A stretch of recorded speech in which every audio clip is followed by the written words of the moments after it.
Sartre considers that if values are vague, and if they're always too broad in scope to apply to the specific and concrete case under consideration, we have no choice but to rely on our instincts. Many look for moral advice, and more often than not, this moral advice comes from a specific doctrine. However, Sartre goes against the idea that doctrines should provide any sort of answer with regards to morality. To illustrate this idea, he gives the example of one of his students coming to him for help with a moral dilemma. The student's brother was killed by German forces during the Second World War in 1940. The student himself lived with his mother, whose husband, his father, had left them.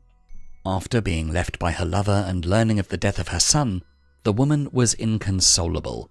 Her only comfort in life was her son, the student.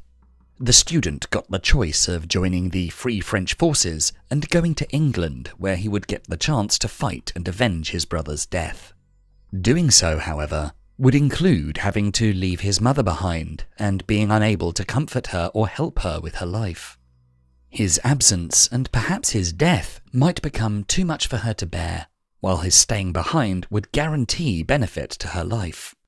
Him leaving with the French forces could not guarantee any benefit to the war effort, since he might be assigned a pointless position, get captured, or even be killed.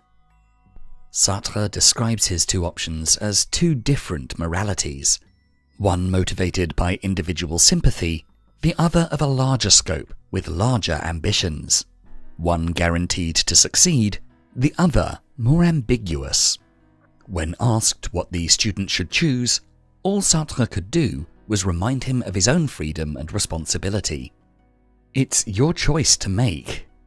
This is because any doctrine or universal rule is too abstract to apply to specific, individual cases such as these. For any choice, it could be argued that it follows or breaks a certain moral rule depending on what you focus on. Doctrines, in short, are useless. Only the student can decide. People like to look at doctrines for moral advice. They want to be taught what to do and how to make moral choices, for it would make life easier and absolve them from making hard choices that they'd then have to justify all by themselves. We also tend to ask others what the right or best thing to do would be. Sometimes people feel compelled to blindly follow others without following their own gut feeling, misrecognizing their own freedom and wrongly denying personal responsibility. To avoid fooling yourself in such a way, Sartre stresses that an individual must always make the choice by choosing what path compels them the most. To take one last look at the student and his dilemma, in the end, the student realized that he could only decide what instinctively feels best to him. Of course, asking for advice is helpful in the sense that it offers inspiration or previously unconsidered options. However, never let yourself be fooled that you can give up your choice to anyone or anything else. Make the choices that are most authentic to you.